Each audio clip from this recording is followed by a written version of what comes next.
Hi everyone, welcome back. I am sorry to say that I am so behind on my videos because we are already on week 4 of the GAPS diet. So today I'm going to walk you through what we added in week 2. I will also show you some clips of some of the meals that we ate, which was pretty much very close to week 1, but I'll go through all that. Also, I'll go through what we ate in a day in week 3 and how I think I have histamine intolerance and how I've officially removed all histamine foods from my diet while still implementing the GAPS protocol. And I'm gonna talk about all of that in this video. So let's get started. So if you remember, the first week we had meat stock, a lot of meat stock. We're still having a lot of meat stock. Soft tissues, meat that is soft and easy to digest. We were practicing a lot of chewing. I realized I didn't chew my food enough before this, and we were having a lot of liquid probiotics, whey, and sauerkraut juice, and fermented cucumber juice. I have a video of a bunch of things that I fermented, and you can go back and watch that. And in my hand, I have our calendar. It's just something for me to reference. So the things that we added in the second week were egg yolks. And what we did was a sensitivity test, just as suggested in this book, which I will prop it up right here. What's really interesting is I have a list of allergies that I became aware about 2 months ago, or almost 3 months ago now. And eggs is one of them. So I was very weary about introducing eggs, not only for me, but also my son and my husband, because my son has experienced so many of the same things that I have. Our digestion seems to be exactly the same when we eat something and it doesn't work for me. It also doesn't work for him. If I start having the runs, he starts having the runs, but my husband is his own thing and is his own story. So it really has brought to realization a lot of things that this book does talk about, that if the mom has bad gut bacteria, then the baby might inherit those things. And I've seen that to be true in my son, which is why I introduce solids to him with the GAPS diet. And I've been so very careful about the foods that I give to him, though he has had some things that I'm not proud of. Anyways, all of that to say that introducing eggs, the sensitivity test was so important. And so what we did is we grabbed egg yolk, I popped the yolk, and I put some right in the inside of my wrist. I did that for everyone. And what's really interesting is I am the only one of the 3 of us who had a reaction. I experienced redness, itchiness, and the truth is that I put the egg yolk there, and I said, okay, I'm just not gonna pay attention to it. And I truly forgot. I had long sleeves I put over, and all of a sudden I felt itchy as I was playing a card game with my husband, and I was like, why am I so itchy? And I remembered that the egg yolk was there and it was inflamed and red, and I knew I wasn't ready for eggs. And this book does discuss that if you have a sensitivity, a real sensitivity, then you wait a couple weeks. Stay on the meat stock, stay on all the foods that you can eat, wait a couple weeks and try the sensitivity test again. I did that. I have still failed, and that's okay.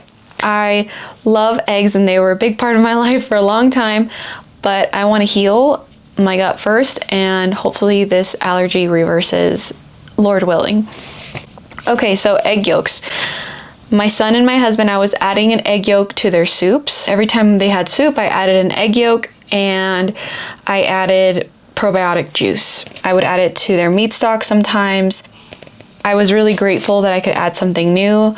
I did mention in my last video, my son was eating all...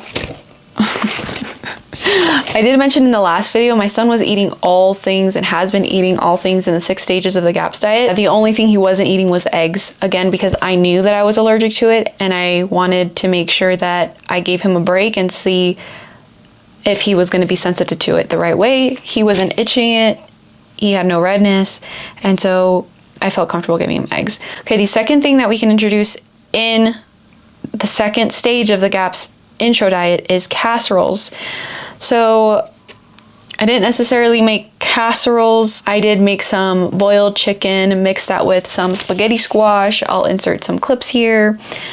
I also made some really soft beef chuck. I cooked it for hours so that it was really soft and easy to break down and chew and digest. We ate that with some asparagus sometimes, or with more squash. I have all the squashes at all times: butternut, spaghetti, delicata, and what is the green one? Is the green one just squash? Wow, I don't know. Forgive me on that one. Okay, so that's what we had for week 2. In addition to that, because I was not able to eat eggs, I was also having avocados in all of my meals, which I now don't have avocados because of the histamine issue, but I'll talk about that later. Okay. Week 3, we're adding avocados, squash pancakes, scrambled eggs, lots of animal fats, and sauerkraut. We're no longer just having the juice of sauerkraut, but we are now eating all of the sauerkraut. For my husband and my son, I was making them squash pancakes. Her recipe is squash and nut butter and eggs. We just did squash and eggs, and I cooked that in ghee.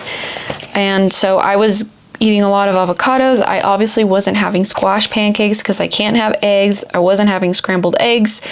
Definitely was eating sauerkraut, which I'm no longer having because of the histamine issue, but we'll talk about that later. And that's phase 3. While we're introducing avocados, pancakes, scrambled eggs, sauerkraut, casseroles, etc., we're always having a lot of meat stock in between all of this, because that's pretty much the thing that is coating and healing the gut, according to Dr. Natasha Campbell McBride. Here's where I'm at now.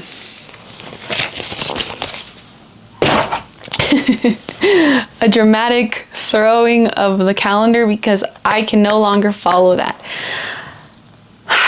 I'm going to share some of the things that I've dealt with my skin ever since my first pregnancy. That ended in a miscarriage, but I was pregnant nevertheless.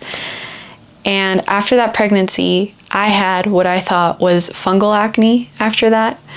I've experienced insomnia on and off, but I've experienced insomnia on and off my whole life. But here's the kicker.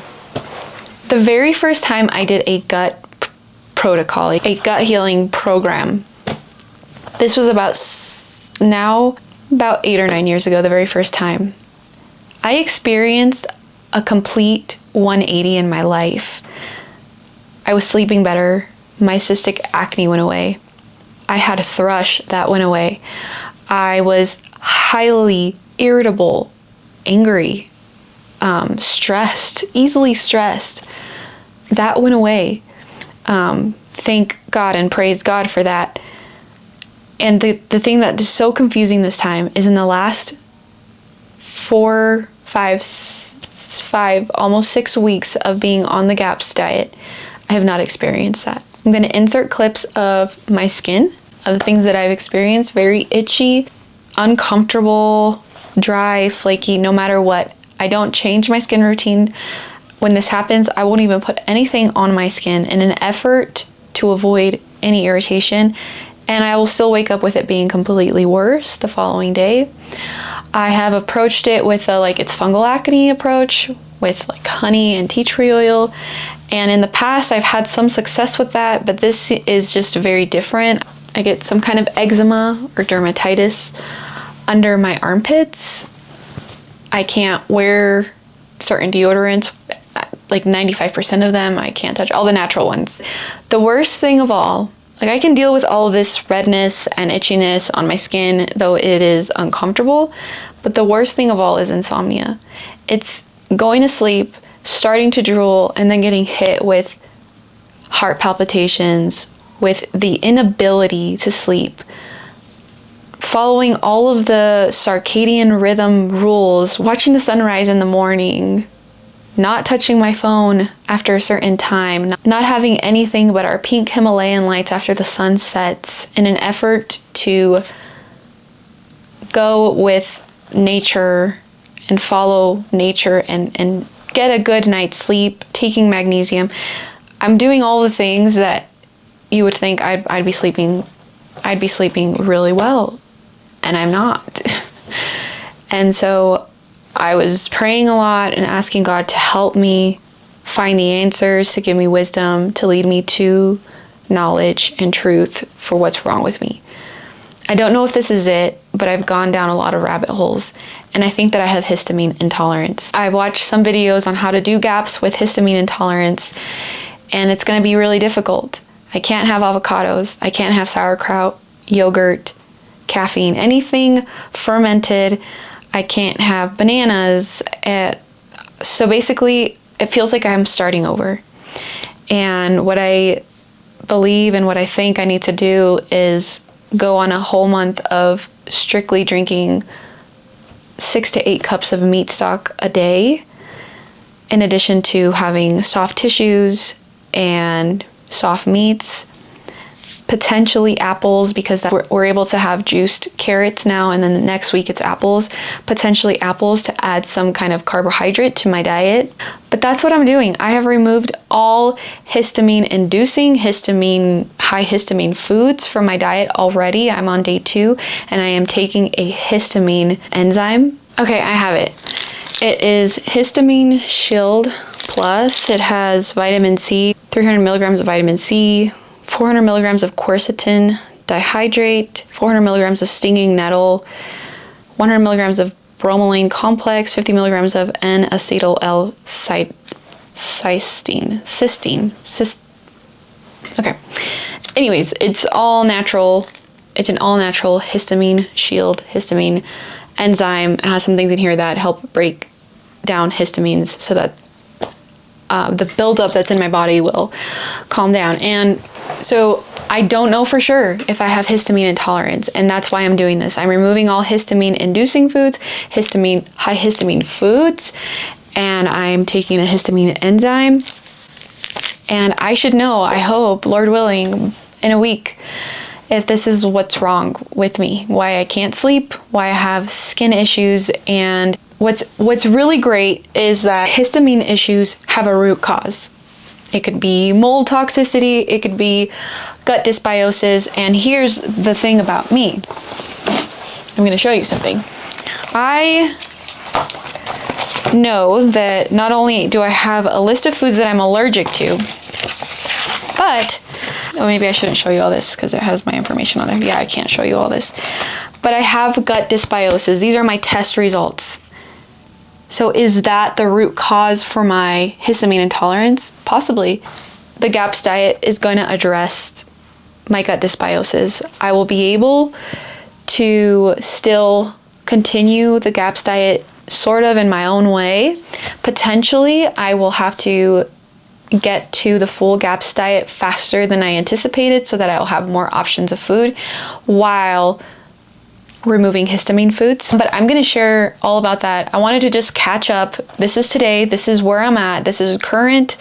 We're November 19th. Okay. And so we're caught up.